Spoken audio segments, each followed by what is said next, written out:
자, 여기 보시게 되면 이제 세포 주기가 있고 세포 분열. 이 단어는 진짜 내가 알고 있다가 한 개도 안 중요해요. 알고 있다는 정말 베이직인 거야. 이걸 내가 어떻게 그러니까 얘를 어떻게 풀 수 있을까를 생각해야 되는데, 일단 먼저 세포 주기와 세포 분열에서 이렇게 보게 되면 여기서 얘를 좀 나눠 볼게요. 세포 분열은 크게 또 체세포 분열 하고, 그 다음에 감수 분열이 이렇게 놓여져 있고, 그러면 얘네들은 어떻게 머릿속에서 이 조직표를 잘 기억하는 게 좋습니다. 그러면 나중에 이거 문제를 풀 때 그 내가 정리해 놓은 게 여기에 어떻게 이용되고 있는지를 잡을 수 있으니까, 얘가 이렇게 살짝 묶이면서 얘가 용어, 기본적인 개념이 되어져요. 물론 얘도 개념인데 이게 얘도 개념이고 얘도 개념인데 약간 차이가 있어요. 얘는 베이직, 기본적인 거고, 얘는 그 문제를 풀 수 있는 활용에 필요한 개념이라는 얘기. 이거 자체가 꼭 굳이 저렇게까지 문제만 잘 풀면 되지 않을까요? 라고 하겠지만, 문제가 그러니까 정형화된 문제 있어요. 그걸 풀려면 이게 머릿속에 정립되고 걔를 봐야 문제가 보이는 개념 문제가 보여요. 그래서 베이직, 어느 것도 놓칠 수 없는 형태가 되어지고, 이게 여기서 이게 첫 번째 컨셉이라면, 두 번째 컨셉은 뭐가 있냐면 맨델의 유전이 있고, 그 다음에 또 하나는 사람의 유전이 이렇게 놓여져 있어요. 그런데 학교마다 조금씩 다른데 이게 보여진 게 있고 숨어 있는 애가 있거든. 핸드폰 하면 어떻게 해요? 전화. 그래. 신입생이니까 내가 이렇게 친절하게 얘기한 거란다. 아니야. 욕은 나쁜 거야. 나 욕하는 거 모르잖아, 우리. 그치? 한번 다시 봐. 자, 맨델의 유전은 또다시 크게 두 개의 컨셉으로 나뉘어져 있어요. 어떤 게 있냐면 우열의 원리, 그 다음에 분리의 법칙, 그 다음에 독립의 법칙이 있고, 그 다음에 중간 유전이 이렇게 놓여져 있고, 그 다음에 연관이 되어져 있는데, 이걸 굳이 예전에는 몇 년 전, 한 2, 3년 전만 이를 구별하지 않았었어요. 왜냐하면 교재 자체에서 맨델의 법칙이 들어있었고, 중간 유전, 연관이 아예 다 교과 내용에 있었거든. 근데 개편되면서 그네들한테는 얘가 공식적으로 빠져 있어요. 여기서 말하는 공식적이라는 건 표면적으로 드러나 있지는 않은데, 얘를 안 할 수가 없는 부분인데, 요게 이렇게 들어가 있는데 왜 나눴는지 보여드릴게요. 그 다음에 여기 사람의 유전도 크게 둘로 나뉩니다. 무엇? 상염색체에 의한 유전이 있고요. 그 다음에 성염색체에 의한 유전, 이렇게 나뉘게 돼요. 그 다음에 색깔표는 좀 구별해 본다면, 여기 중간까지 빼자. 연관이라고 하는 요 아이, 요 아이가 출제 유무에 따라서 얘는 무조건 난이도가 조정을 하는 거야. 그러니까 선생님들이 문제를 만들고 낼 때 내가 이 난이도를 어떻게 내야 될지에 대해서 고민을 할 때, 우리 선생님들은, 생명과학 선생님들은 그렇게 큰 고민을 하지 않습니다. 왜 고민 안 하냐면, 연관을 넣을 거냐 말 거냐만 생각해. 그럼 뺐어. 그럼 난이도는 높지 않다야. 물론 학생들 입장에서 풀긴 어렵겠지만, 쉽진 않겠지만, 난이도적으로 봤을 때 연관은 들어갔다 안 들어갔다, 연관인 거 들어간 게 느껴졌어. 그러니까 스스로가 문제를 풀 때 얘가 난이도가 있는 거 없는 건지 판단을 할 수 있으셔야 돼요. 하려고 노력은 하셔야 돼요. 그걸 알려줄 거야. 다시 할게. 내 수업에서 내용 배우는 걸로 저런 내용이 있군, 이런 거 아무 의미 없어요. 인강 들으면 더 잘해줘. 여기서 배울 건 선별할 수 있는 능력을 배워야 돼요. 그 다음에 나는 말이에요 하고 나하고에 맞게끔 뭔가를 찾아 나셔야 되는데, 일단 연관 문제가 나왔다 그러면 미리 얘기할게. 연관 문제가 나왔으면 풀지 마세요. 일단 스탑. 그 문제는 그냥 별표 치고 넘기고 나한테 보내요. 풀지 마. 하지 마. 할 수 없으니까. 왜냐하면 이게 빠진 다른 거가 안 되어 있는 상태에서 연관이 되어져 있는 문제까지 풀면 아작나는 거야. 왜 이런 얘기를 하냐면 여기 권재나 주원은 알겠지만 문제 난이도를 좀만 높아지는 걸 보여줬었잖아. 그러면 멘붕이 와요. 진짜 멘붕이 와. 그러니까 니네가 지금 이렇게 풀었던 이거는 난이도도 아닌 거야. 그러니까 우리 쪽 입장에서 이걸 난이도라고 내나 할 정도로 물론 그네들 입장에서는 어려운 거지만 그러니까 1부터 10까지가 있으면 나하고 기말고사 볼 때까지만이라도 시야를 내가 보라는 것만 봐줬으면 좋겠어요. 그러니까 1부터 3까지만 봐줘. 만약에 4, 5가 나오면 보지 마. 하다가 어느 정도 느끼 마. 그러면 그걸 가지고 4, 5, 6을 봐야지 1, 2, 3도 제대로 정립되어 있지 않는 상태에서 4, 5, 6 왜? 스스로가 난이도 조정을 못하니까 문제는 봤으니까 풀긴 풀어야 돼. 그러니까 그때 건재했지만 풀지 마. 유전병 풀지 마. 풀지 마. 물어봐. 풀지 마. 그럼 외워봐. 그러니까 내 오케이 하고 할 수 있는 것만.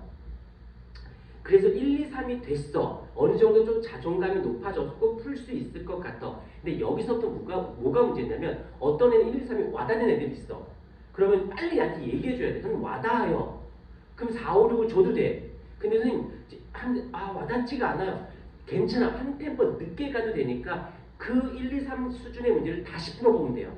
왜냐면 똑같이 수업 듣던 똑같이 올라가는 건 아니야. 사람마다 성향이 다르니까. 근데 중요한 건 기말고사 보는 시점에서 같으면 되잖아.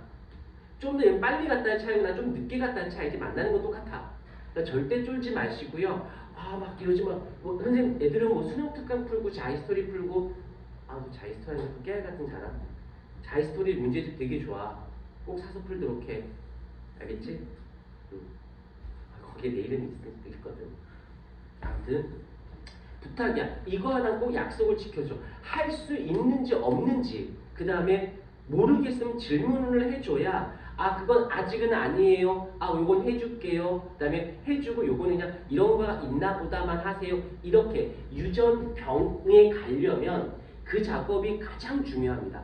잊지 않도록 하시고 연관이 나왔다. 그럼 난이도가 높을 거야 라고 하는 거고 이제 내가 던졌다 말았던 것 중에 하나가 이제 여기서 이제 X 염색체에 의한 유전이 있고요. 그 다음에 Y 염색체에 의한 유전이 있고요. 아마 모르긴 몰라도 내신에서는 이 Y 염색체를 가지고는 출제하는 경우는 거의 없어요. 만약에 내셨다면 기분 나쁠 게 하나도 없어. 왜? 다 틀릴 거니까. 어느 누구도 못 맞춰요. 경우의 수가 너무 복잡해지는데 근데 모의고사나 수능에선 간혹 나와. 그러니까 이거 그런가 보다 하시면 되는데 보여는 드릴 겁니다. 자, 그 다음에 X 염색체에 의한 유전 딱 나왔어요. 이제 이렇게 되면 위에 것처럼 뭐가 나오냐면 이 연관하고 상 염색체에 의한 유전하고 X 염색체가 이렇게 믹스가 되어질 겁니다. 믹스가 되면서 얘가 이렇게 들어오고요. 믹스된 게 이렇게 들어와야 유전병 문제가 나오는 거야. 나는 그 중에서 요것만 내야지 요걸 가지고 유전병 내야지가 안 돼요. 유전병은. 그러니까 이걸 가려면 얘네가 된 다음에 가야지 얘네가 안 된 상태에 가버리면 얘도 정립이 안 된 상태에서 이거에다가 플러스 알파가 유전병이거든.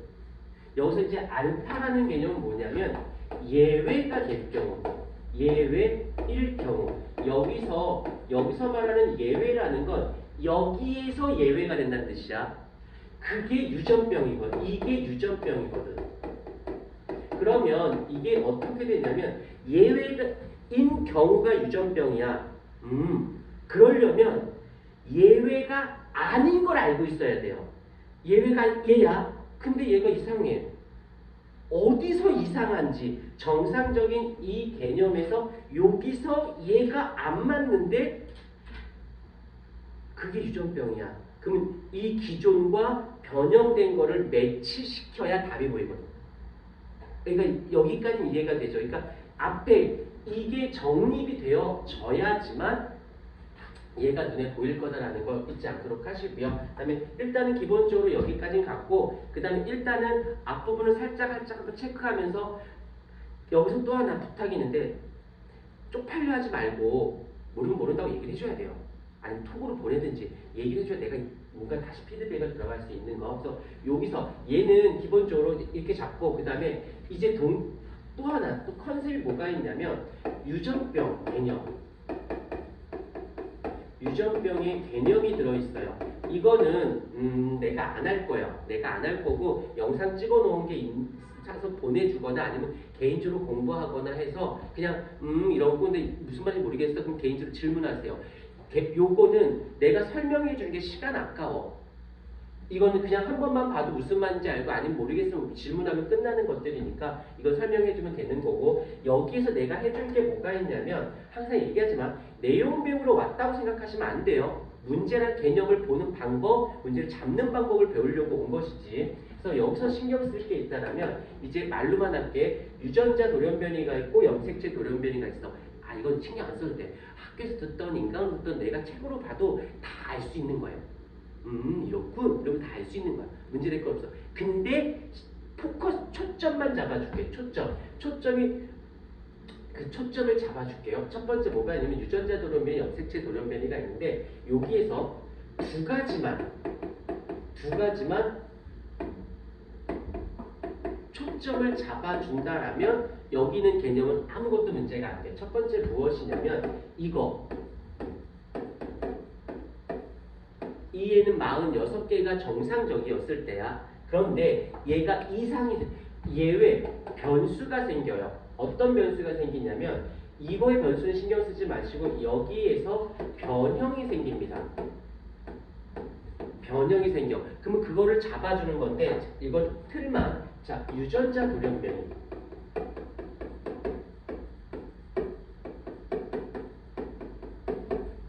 유전자 돌연변이는 말 그대로 여기서 유전자 돌연변이라는 단어가 나오면 그대들이 생각해야 될 게 두 가지야. 그 초점만 잡아. 그리고 문제를 풀면요. 장담해. 더 이상 안 내. 딱 여기. 그러니까 얘를 내가 안 해주려고 하는 이유가 뭐냐면 괜히 하면 뭐 해야 될 것처럼 보여. 아니야. 요거 나오면 그것만 왜?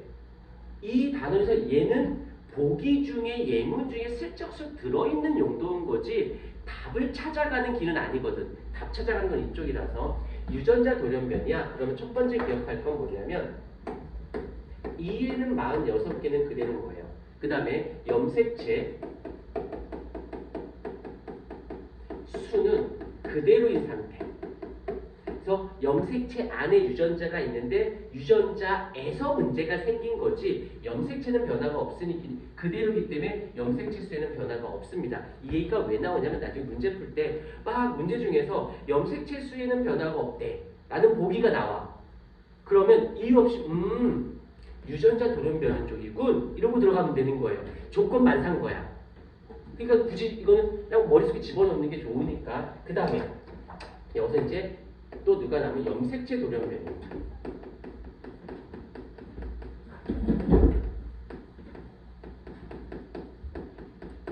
가 있는데 여기서 이제 수적 이상이 있고 부분 이상이 있고 뭐 이렇게 이수성, 배수성이 있는데 그런 거 그냥 싹 빼버릴게요. 일단 부분 이상하고 그 다음에 수적 이상 이라는 말이 이런 단어도 안 외우셔도 돼요. 이런 거 단어 문제상에 나오지도 않아. 그냥 개념 설명하려고 나온 개념이라서. 근데 여기서 이제 요거는 먼저 체크를 하고 가십시다. 얘는 46이야. 근데 부분 이상이라고 있어. 요걸 먼저 차이점. 얘는 2n은 46, 얘는 2n은 물음표. 이렇게 돼요. 그러니까 46개가 아닌 거지. 그러니까 문제상에서 문제가 나왔는데 염색체는 변화가 없대. 이해는 46개래 라고 얘기를 하셨다면 문제상에서 그러면 유전자 돌연변이야 부분 이상이야 를 생각해주면 되는 거지. 오케이 여기까지 됐어요. 근데 부분 이상은 그대로인데 뭐가 문제죠? 라고 한다면 이건 어려운 건 아니니까 한 번만 결실, 중복, 전좌, 역위